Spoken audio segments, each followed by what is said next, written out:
Demək, birinci mətnimizin izahına baxaq. İndi ilk mətndə hələ izah edirəm. Söyüd kölgəsi. Mən qrupa atdım. Mətnin tipləridir, mətnin hissələridir, mətni necə edək ki, vaxta qənaət edək, düzgün təhlil edək. Mən dedim ki, birinci mütləq suallara baxırıq. Suallarda nə deyir? Mətnə aid hökmlərdən biri doğrudur. Mətni diqqətlə oxumalıyıq və hökmlərə baxmalıyıq. 12-də deyir, mətnə əsasən hansı suala cavab vermək mümkündür? Mətni biz diqqətlə oxusaq, bir-bir bu sualları cavablandıracağıq. Hansının cavabı mətndə varsa, o variantı götürəcəyik. 13. Mətndə altından xətt çəkilmiş ifadənin kontekstə uyğun şərhini və ona uyğun nümunəni göstərin. Demək, mətndə altından xətt çəkilən söz var və biz o sözün belə deyim də mənasına diqqətlə baxmalıyıq ki, burada variantlarda verilən məna ilə müqayisə etməliyik. 14-də baxaq. Mətndə tünd qara hərflə verilmiş cümlə haqqında doğru fikri. Yenə də tünd qara hərflə verilmiş cümləni diqqətlə oxumalıyıq. Yəni çünki o cümlə haqqında burada fikirlər verilib. Yəni bu fikirlərə uyğun o cümləni təhlil edəcəyik. 15-də deyir ki, əvvəlində rəqəm qoyulmuş cümlələrdən hansı mətnin ümumi məzmununa uyğun deyil? Aha, demək, rəqəm qoyulmuş cümlələrdən biri məzmunla səsləşmir. Bunu oxuyanda indi baxacaq görək hansıdır. 16-da deyir, obrazlardan birinin nitqindəki bir cümləni mətn üçün əsas fikir hesab etmək olar. Həmin cümləni müəyyən edib yazın. Demək, obrazların birinin nitqindəki cümlə mətnin ümumi belə deyək də ideyasını, ümumi mətndən çıxan ideya ilə səsləşəcək. Yəni ümumi bir fikri ifadə edəcək. 17-də deyir, bəzi insanlar özünə edilmiş yaxşılıq əvəzinə minnətdarlıq etməkdənsə bu yaxşılığın az olduğunu, daha çoxunun edilə biləcəyini iddia edirlər. Fikrin mətnə aid olduğu epizodu ifadə edərək yazın. Oxuyanda artıq o hissə ilə tanış olacağıq. Mətnin əsas hissəsində mətnin üslubuna uyğun olmayan cümləni və ona aid olduğu üslubu müəyyən edib yazın. Aha, demək, mətnin üslubunu biz bir tapmalıyıq ki, baxmalıyıq görək mətn hansı üslubdadır. Sonra mətnin içində yenidən bir üsluba aid cümlələr verilib. Onları da qeyd etməliyik və onları həmin cümlədə olan ifadələrə diqqət yetirməklə həmin cümlələrin üslubu müəyyən etməliyik. 19. Əsas mətnin və çərçivədə verilmiş əlavə mətnin üslubu xüsusiyyətlərini müqayisə edərək cədvəli tamamlayın. Yaxşı, bu da belə. Baxaq, oxuyaq birinci mətnimizi. Bax, giriş hissəni oxuyuruq, sonra əsas hissəyə keçəcəyik.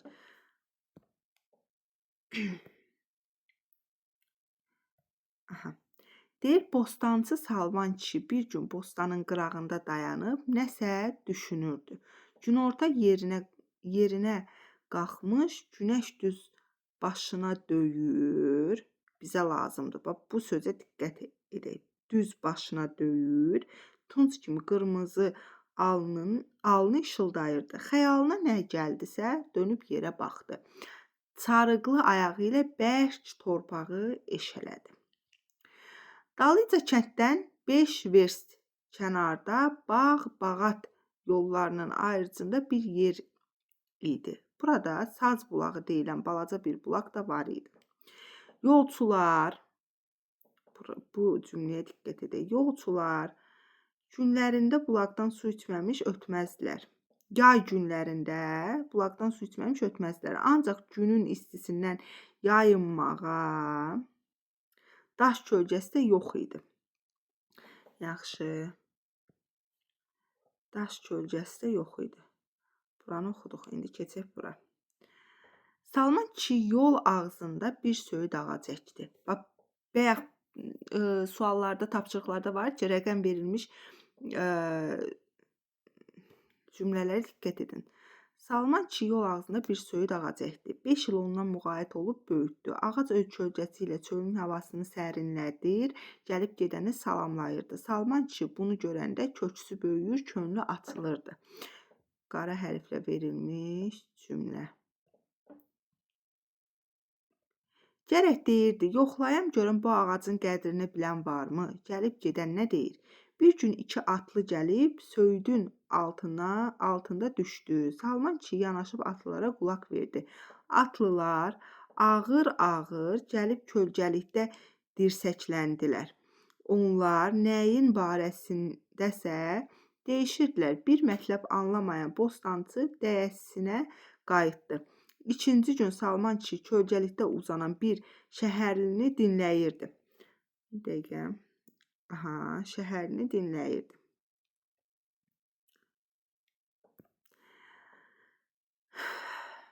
Şəhərli yorğun uzanmışdı. Bir xeyli dayanandan sonra öz-özünə gileyləndi. Deyirəm, zəhmət çəkib ağac əkirsən.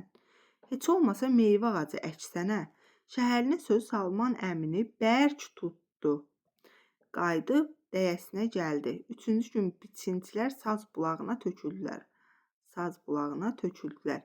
Kim? Biçintilər.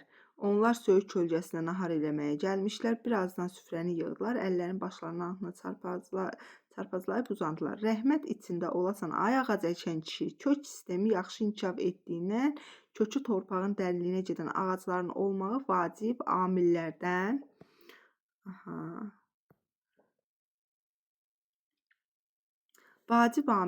biridir. Var olsun bunu əkən əllər. Salman kişi özünü saxlaya bilmədi. Kölgəliyə tərəf yeridi və dilləndi. Var olsun qədir bilən igidlər. Burada çoxları oturub ağac əkəni yamanlayıb gedib. Bilirdim ki, bu kölgəliyin qədrini bilənlər olacaq. İndi sizin rahatlığınızı görəndə, söhbətinizi eşidəndə bütün ağrılar canımdan çıxır. Biçintilərdən biri Salman kişinin sözünü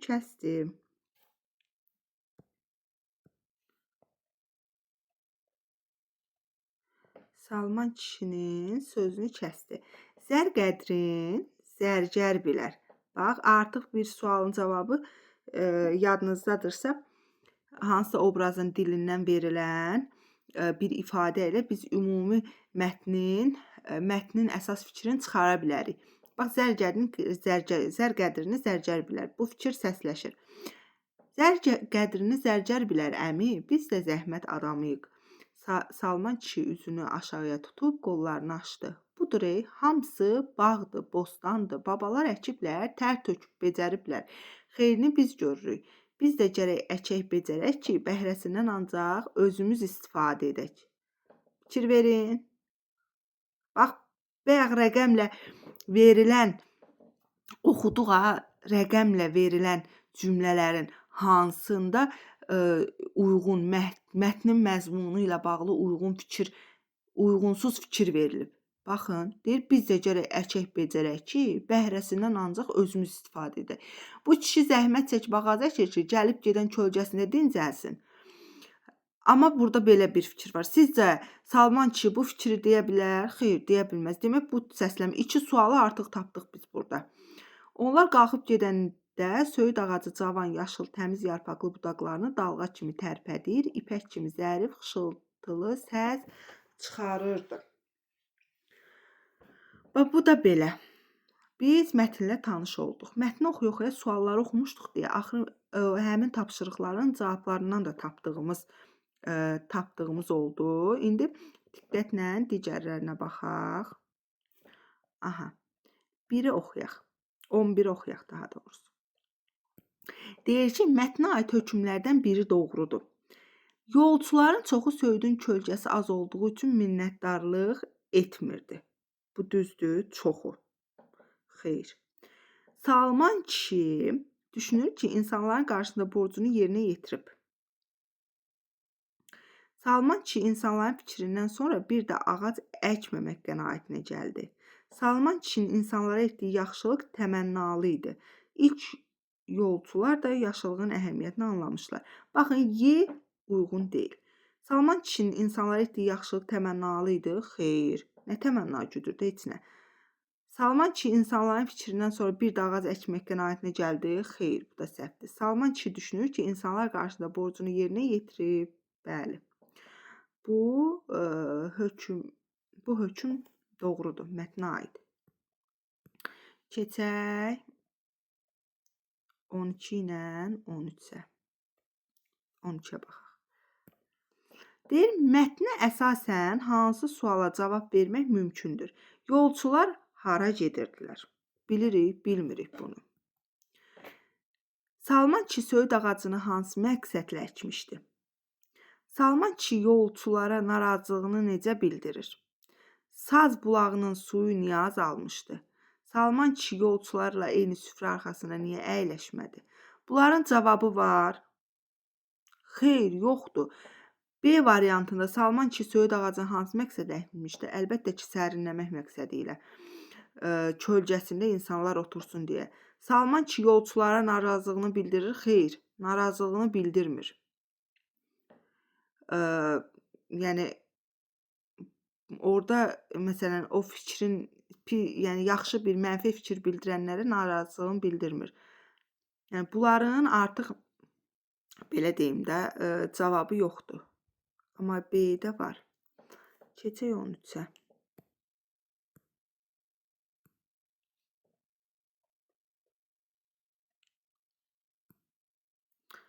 13-də deyir ki, mətndə altından xətt çəkilmiş ifadənin kontekstə uyğun şərhini və ona uyğun nümunəni müəyyən edin. Mətndə altından xətt çəkilmiş nümunə hansı idi? Bayaq qeyd etdik. Altından xətt çəkilmiş nümunə. Yayınmağa deyir, ancaq günün istisində yayınmağa daş kölgəsi də yoxdur. Baxın burada. Ancaq günün istisində yayınmağa daş kölgəsi də yox idi. İndi baxaq görək. Yayınmağa sözü ilə hansı səsləşir?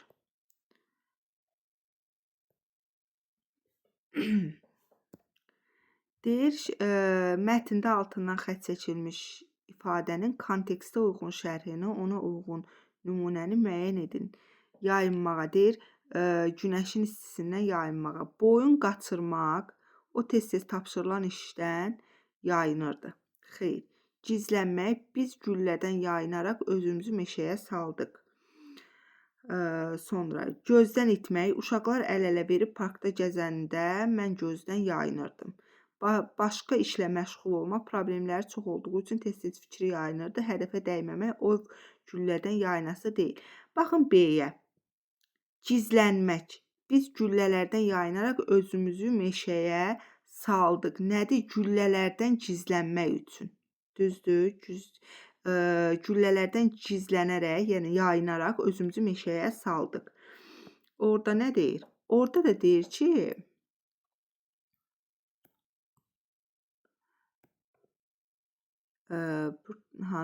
deyir, günəşin istisindən yayma. Orada güllələrdən, burada isə, baxın, burada isə günəşin istisindən yayınmağa. İndi anladınız niyə B variantı oldu. Sonra keçək 14-ə. 14-də deyir, mətndə tünd qara hərflə verilmiş cümlə haqqında doğru fikirdir. Mətndə tünd qara hərflə verilmiş cümlə haqqında doğru fikirdir. Tünd qara hərflə verilmiş cümlə hansıdır? Deyir, Salman kişi bunu görəndə köksü böyüyür, könlü açılırdı. Köksü böyüyür, könlü açılırdı. İndi baxaq görək burada hansı ilə uyğundur. Könlü böyüyür, köksü açılırdı. Cümlədə termin kimi işlənəcək söz var. Xeyr, könlü böyüyür, köksü açılır. Var, xeyr. Bunu çıxdıq. Üslubi baxımdan düzgün işlədilməyən ifadə var. Üslubi baxımdan düzgün işlədilməyən ifadə var. Baxaq görək.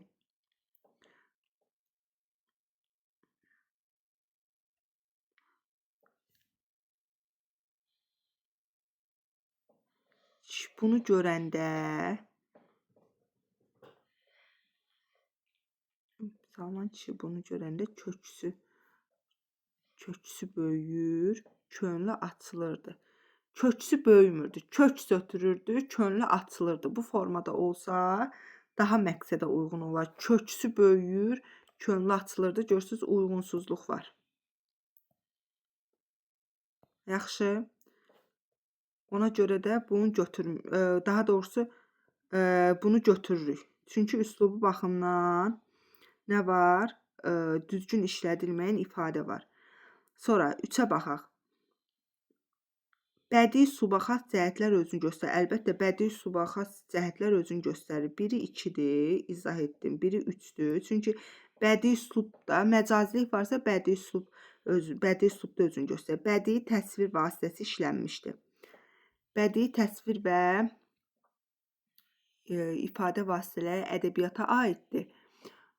Bədii təsvir vasitəsi orada nə var ki, bədii təsvir vasitəsi işlənsin? Orada bədii təsvir vasitəsinə aid heç nə yoxdur. Məsələn, deyir, könlü açılırdı.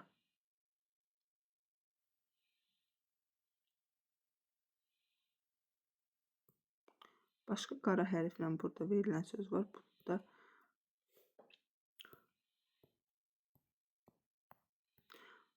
bədii təsvir vasitəsi işlənmişdir. Xeyr, bədii təsvir vasitəsi yoxdur bu cümlədə. Olsa onu vurğulayaram. Məsələn, bənzətmə, təşbih ola bilər. Epitet yoxdur. Sonra rəsmi işgüzar üslubun xüsusiyyəti də özünü göstərir. Bu da xeyr. Rəsmi işgüzar üslub tamamilə başqa bir üslubdur. Yəni bilirik ki, rəsmi və işgüzar sənətlərin dilidir. O üsluba aid burada bir xüsusiyyət yoxdur. Qara hərflə verilmiş cümlədə. Ona görə biz 5-i çıxdıq. Dəqiqə. 5-i çıxdıq, 4-ü çıxdıq. Nəyi dedik? 2-ni dedik, bir də 3-ü dedik. 2, 3, D variantı. Yaxşı. Sonra gəlirik 15-ə. Deyir, əvvəldə rəqəm qoymuş cümlələrdən hansı mətnin məzmununa uyğun deyil. Bayaq tapdıq, bu 5-dir. Cavab 5-dir. Niyə? Çünki elə oxuyanda da biz ona aydınlıq gətirdik. Deyir, biz də gərək əkək, becərək ki, bəhrəsini ancaq özümüz istifadə edək. Elə bir şey olar? Xeyr, elə bir şey olmaz. Bəhrəsini ancaq özümüz istifadə edək. Görürsən, mətnin məzmunu ilə səsləşmir. Ona görə 5-i götürürük. Keçirik 16. Obrazlardan birinin nitqindəki bir cümlə mətnin üçün əsas fikir hesab etmək olar. Həmin cümlə müəyyən edin. Bunu da bayaq vurğuladım. Hansıydı?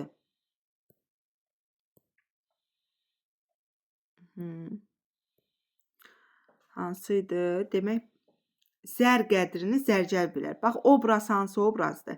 Biçincilərdən biri, baxın, biçincilərdən biri Salman kişinin sözünü kəsdi və kəsdi. Deyir, zər qədrini zərgər bilər. Əmi, biz də zəhmət adamıyıq. Bax, burada zər qədrini zərgər bilər. Yəni, nə deməkdir? Bu kişi əziyyətlə ağac əkib. Yəni, onun qədrini ondan, yəni, o əziyyəti başa düşənlər, o əziyyəti, necə deyək, o zəhməti bilənlər bilir də. Yəni, ondan əvvəl gələn yolçular görürsünüz, deyir ki, bu ağacın yerinə meyvə verən ağac əkərdi gərək. Görürsünüz, onu anlamayanlar da var. Yəni, bir sağ ol deməkdən götürüb tənqidi fikir söyləyirlər. Burada da zər qədrini zərgər bilər götürürük. Cavaba onu yazırıq. Aha. Sonra 17-yə baxaq. 16 getdi. 17-də deyir ki, bəzi insanlar özünə edilmiş yaxşılıq əvəzinə minnətdarlıq etməkdənsə bu yaxşılığın az olduğunu, daha çoxunun edilə biləcəyini iddia edilə fikrin mətninə aid olduğu epizodu ifadə edərək yazın. Vurğuladım da. Onun da elə cavabını bayaqdan hansıdır? Harda verilib o fikir?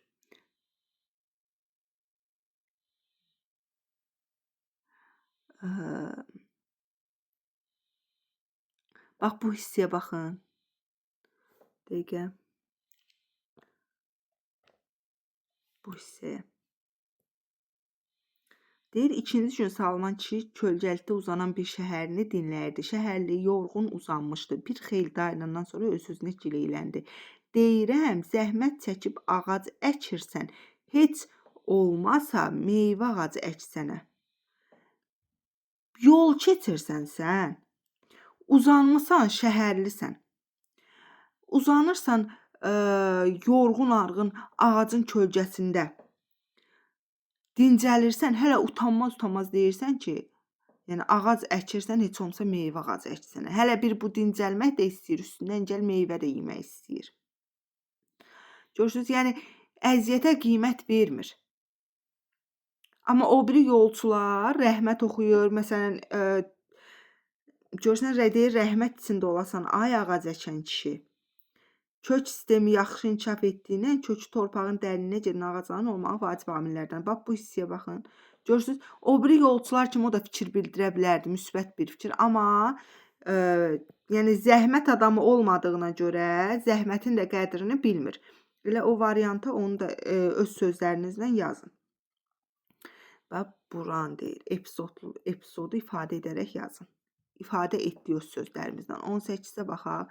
Mətnin əsas hissəsində mətnin üslubuna uyğun olmayan cümləni və onun aid olduğu üslubu müəyyən edib yazın. Mətnin əsas hissəsində mətnin üslubuna uyğun olmayan cümləni və ona aid olduğu üslubu müəyyən edib yazın. Aha, maraqlı sualdır.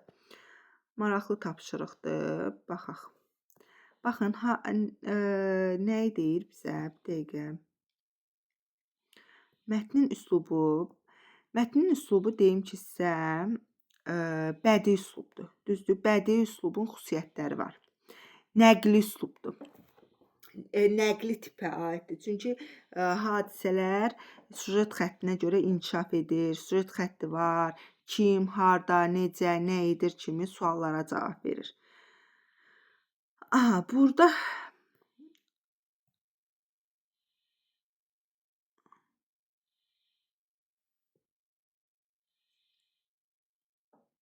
dayan görüm, burada görək. Pək kimi hardadır o üslubu baxımdan.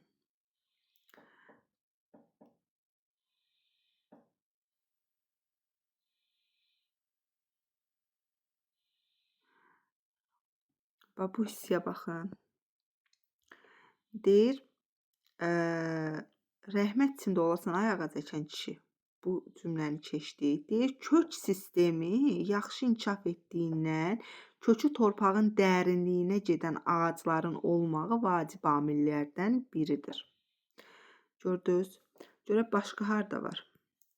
Başqa görək var.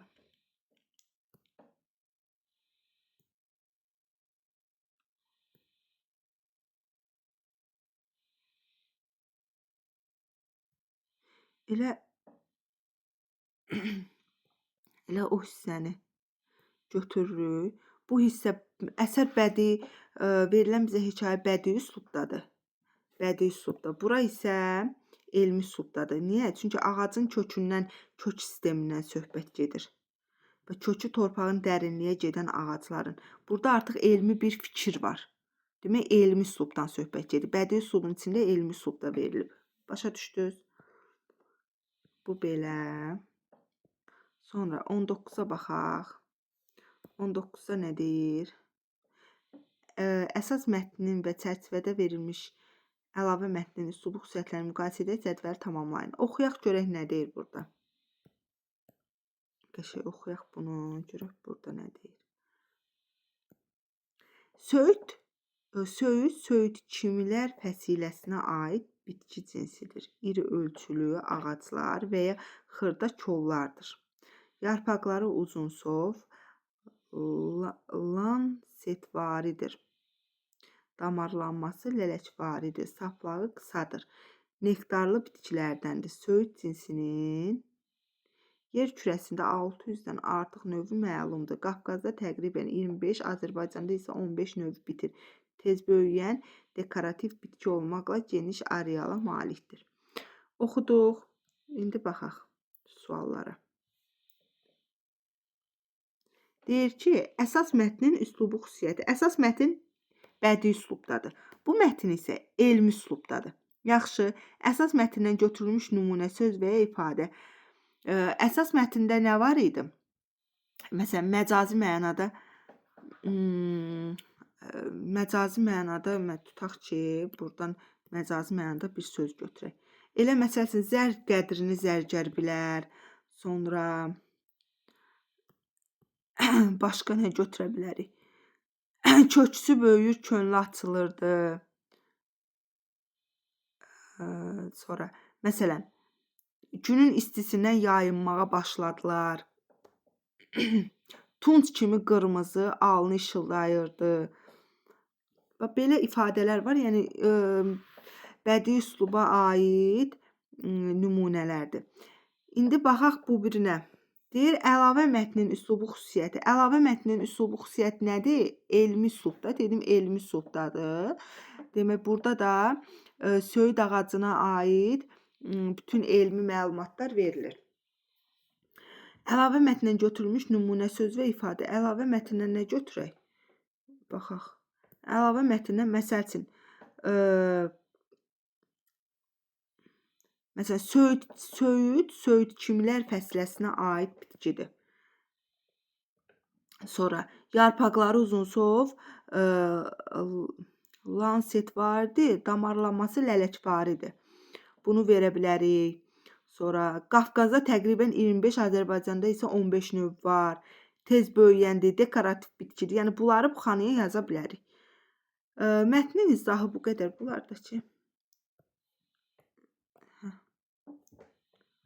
Mətnin izahı bu qədər. Mətnə aid suallarınız varsa, buyurun yazın. Sonra, mətn haqqında ümumi deyim ki, mətn bədii üslubdadır, nəqli mətn tipinə aiddir. Bədii üslubda olsa da tərkibində elmi üsluba aid cümlə yer alır.